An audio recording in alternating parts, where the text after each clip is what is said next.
iScrappers, Tom from the iScrap app, and today is Wednesday, July 29th, 2020, and we thank you for tuning in.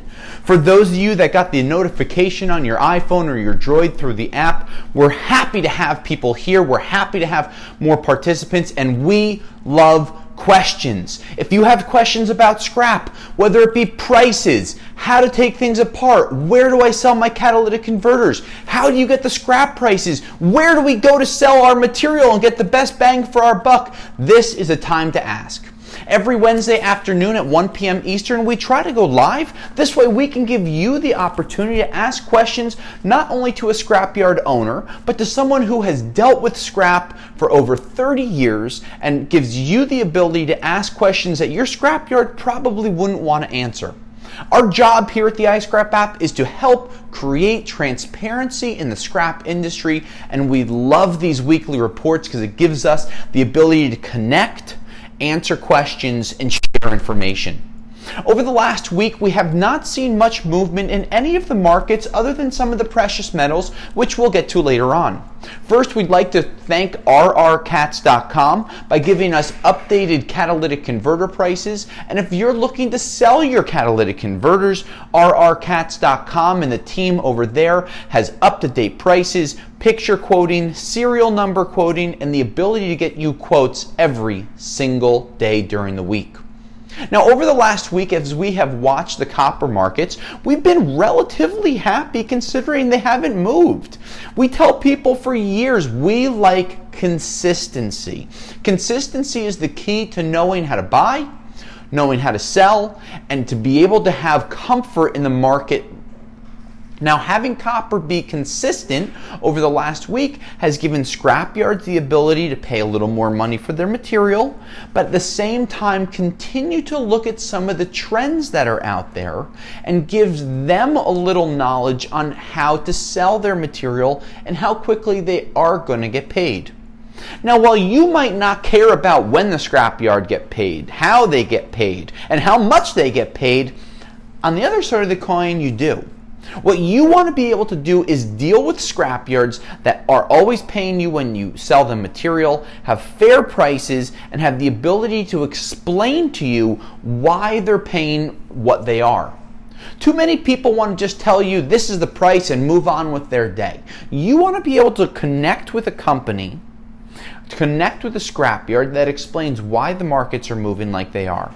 But if you don't have that scrapyard near you, never fear. The team at the iScrap app is here for that exact reason, to help you find scrapyards, learn about prices, and get the most bang for the buck that you can, especially with all the work that so many of you do preparing, sorting, cutting, and selling your scrap.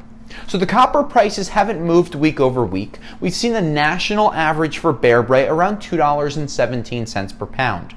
Now, our yard here in New Jersey is paying $2.55 for Bearbright, and many people will ask, why is there a 38-cent discrepancy per pound from you in so many places across the country? Now, we've talked about this multiple times. Location, location, location, margin, margin, margin. Now, these are two things that you really want to keep in mind.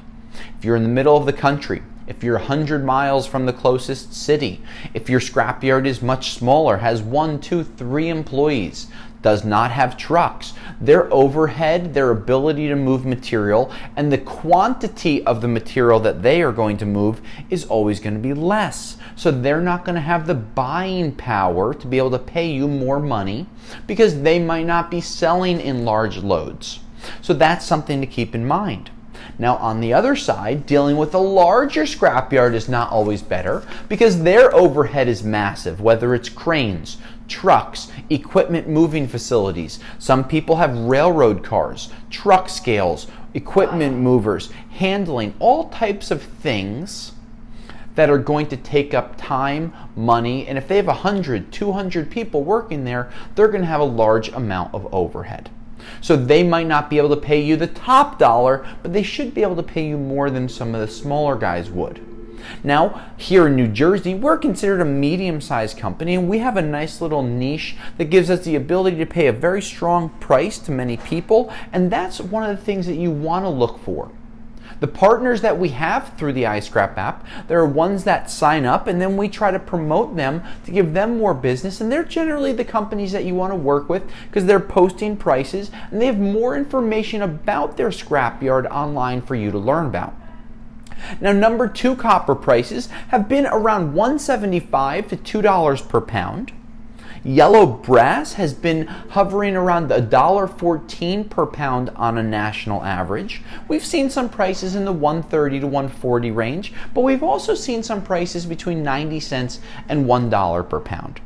So as we continue to watch the markets, continue to watch the prices, with copper being steady week over week, that's a really positive sign going into the month of August, which, believe it or not, is already going to be here on Saturday. Now, the aluminum market continues to be weak, but we have heard a few pieces of news that were very interesting that we'd like to highlight. There has been an aluminum can recycling shortage in the United States, and a lot of can manufacturers and consumers, whether they're making soda cans, beer cans, seltzer cans, or any other type of aluminum beverage can that would be full, they're having a hard time getting material in. So that might prove to be very useful in the coming weeks. Some of your scrap yards might start getting higher prices because their aluminum buyers are looking to bring more material in, and it's much cheaper to recycle aluminum can, which would have a 30-day turnover from the time that it was turned into the scrap yard to being back on the shelf at a grocery store or liquor store. So they're looking for that information. Virginia, it looks like we have a question. We have 2 questions regarding aluminum and aluminum cans. Great. So I figured now's the time. Let's do it. Corey asked, how is the aluminum market looking? Okay. And then Mark also asked, when is the aluminum can prices going to improve? Well, hopefully both of these questions can be answered. The aluminum market is weak. Period. Statement over. With the tariff still in place limiting so many countries from bringing the aluminum in or having to pay higher prices, the local domestic companies here in the United States have no reason to overpay for aluminum scrap when so many other people are going to be selling it significantly cheaper. Now, that being said, we're hoping to start to see aluminum prices jumping up in the coming weeks, but we're not sure where that market's going to be, so we're continuing to watch it, but don't get your hopes up for a large jump over 5 cents per pound. Maybe 2 to 5 cents would be the highest that we would judge, but right now with aluminum being so weak, we wouldn't even put a bet that it's going to be on the 5 side, maybe 2 or 3 cents a pound. But if you're looking to save, as so many people are, you might want to hold on for a while. Now, to go off of that, we've had a lot of people saying, hey, maybe we scrappers can band together, hold on to our products and not sell to the scrap yards, and that will force the larger companies and the larger manufacturers to pay more money for their scrap. While on paper and in theory, it's a great idea, think about the scale of it. Across the United States, while there are hundreds of thousands of people recycling every single day, there are smaller number of companies producing more scrap than you could possibly imagine. Think about an automaker in Detroit, stamping out products every day from full sheets of steel. 4x8 sheet of steel might supply them 100 stamps, but then they have a big carcass afterwards, commonly known as a skeleton, and that large skeleton has hundreds and hundreds of pieces of other skeletons that are created every single day. We know scrapyards in some of these larger cities, Detroit, Chicago, in the New York metropolitan area, that are moving large amounts of material from these manufacturers. And they are moving thousands of tons every single month. Aluminum, copper cutoffs, wire cutoffs, steel cutoffs, and the skeletons like we talked about. So these thousands, if not millions of tons that are moving every month, unfortunately, are going to outweigh what scrappers would be able to save. There's no scrappers union because every single scrapper dictates when they're going to sell, what prices work for them, and how much money they want to be able to cash in at a time. So again, it's going to be very tough. There would have to be a complete national stoppage in all scrapper selling material to even see a bit of an uptick, and that will not happen ever because people constantly need money. Everyone knows that the scrap market gives contractors, electricians, HVAC guys, people cleaning out houses, companies that are liquidating, companies that have scrap as a byproduct of making their goods. They're always going to be selling material. So they're not on a set schedule. Some people don't look at the prices. They find a reliant yard, they go there when stuff's in their trucks so they don't have to touch it 2, 3, or 4 times. So these are things that you want to think about when holding on to your material and waiting. Often on Facebook, we see a lot of people posting pictures of piles of steel that they are creating in their backyards. Some are light iron, some are heavy iron, some sell the light, hold on to the heavy, separate the rotors, separate the cast, cut up the P&S, and all of these different materials is a great way for them to make extra money, but they need to wait. They need time. And time is the factor that most people don't have the ability to wait for. About 90% of the customers at our scrapyard, when they get the material in their truck, they bring it down to the yard. Only about 10% of them are really bringing it home, sorting, preparing it, because most people, it's in their way. They need it out of their truck to get to the next job site so they can make money doing their job, not by making it off of the scrap. So while many of you think let's hold our scrap together, in theory it's great, in execution it probably will never work.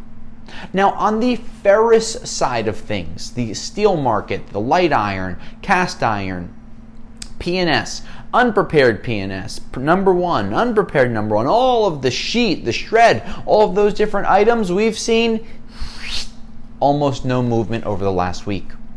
Now, while we have seen oil prices remaining over $40 a barrel, with so many things going on, whether it's infrastructure that we're talking about nationally, whether it's tariffs that are still in place, let's not forget COVID-19 going on, which has severely handicapped manufacturing as well as importing and exporting of material all over the world. There are so many factors that are going on that will affect the steel prices. It's going to be extremely difficult to see an upturn happening. And don't forget, in that background, we have a presidential election in 100 days. So there are so many different factors going into this that the steel prices, while they did go lower in June, have kind of flatlined in July. We've seen small increases, $2 to $8 per ton, but in our opinion, part of the reason that some of the scrap yards have those jumps is because they're trying to fill orders, and that little extra money could push someone to sell to them now instead of waiting until next month. But think about it. Scrap is generally measured in a 2,240 pound gross ton measurement. So when you have $22 a ton for scrap, that's a penny a pound. When you have an increase of $5 per ton, you're talking about an increase of a quarter of a penny per pound. That is not a market mover. That is not an indicator that things are really on the up and up. If you hear us talk about $30, $40, $50 per ton increases month over month, these are the numbers that you should be interested in, tuning into, and really honing in on when those alerts go out there. Now don't forget, for those of you Droid and iPhone users, by downloading the iScrap app, we send out notifications when the market goes up. We send out notifications when the market goes down. We send out notifications when the market is flat. So if you haven't upgraded or downloaded, make sure you do so today so you can make more money with your scrap. Now, what we have seen over the last week, gold, all-time record high prices. Is that good or is that bad? Well, in our opinion, it's both. Everyone likes to see all-time record highs, okay? You want to see the stock market jumping up. You want to see copper jumping up. But you don't want to see gas prices jumping up, you know? So gold prices going up so high, the reason that they are is because there's a lot of instability and insecurity in the market. The US dollar has gone down. We saw it topping out back in March when it was so strong, and then trillions of dollars were printed. Just here they are, between stimulus payments, PPP loans, small business loans. Money was created out of nowhere. That devalued the US currency, thus pushing gold prices higher. Sure, it's nice to have high gold prices. You have that old necklace in the back of your jewelry drawer that you never wear. Now is the time to cash it in. But it's not the time to be optimistic that higher is always better, because most of us are not dealing with electronics, which would be the main gold-bearing material that you would be scrapping. Even electronic recyclers that we've talked to over the last week are two recyclers in California, Texas, New Jersey, and Chicago that we've talked to. They are very scared to ship material because they're not sure if this market is going to go down, while buyers from these larger electronic recyclers are not willing to give out hedges, meaning booking a price of recovery in off of today's gold prices. They're not willing to give those numbers out because the market has gone up so high. We read an article this morning about gold approaching $2,000 an ounce. And right before this happened, we had the market at $1,956 per ounce. That means that to go to $2,000 per ounce, we're only talking about a 2.5% market move. That can happen by the time I finish this podcast right now. So those things, while good, are also bad because that means the dollar is getting devalued. People are putting money in gold because they're scared, and it's always been a safe haven, and that is not always going to bode well for the overall market.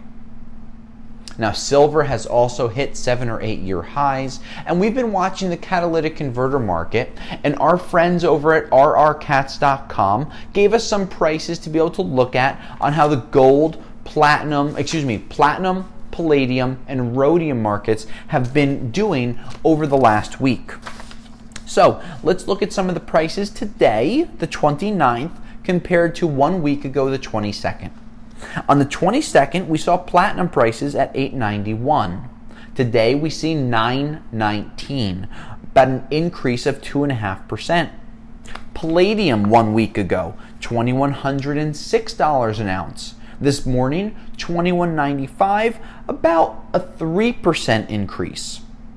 Rhodium prices 1 week ago, $8,250 per ounce. Today, $83.25, a small increase of about 1%. Now, we did see some of these markets creep down after we've put some stuff together, but overall, we've been very happy on where the markets have been, and that's why some of the catalytic converter prices have increased week over week. And if you tune into or give the team at rrcats.com a chance to buy your cats, you'll see how the process works, and you can read hundreds of reviews that they've had online for so many positive experiences. Now, overall, these markets have continued to stay level in the catalytic converter world. Gold has increased, copper has stayed level, steel has stayed level, silver has increased, but that won't affect your day-to-day scrapping. So overall, we're very content on where the markets have been. Now, next week, we like to do our Q&A session, and if you have questions that we did not get to answer today, don't worry. A week from today, we'll answer those questions. Just post them online, and we'll make sure to get you an answer and quotes and market prices as quickly as we can. Scrappers, this is Tom from the iScrap app. Today is Wednesday, July 29th, 2020. We appreciate you tuning in. We appreciate the opportunity to answer your questions. We look forward to reading more of them. But until next week, download the iScrap app, check the notifications, and I'll scrap you later.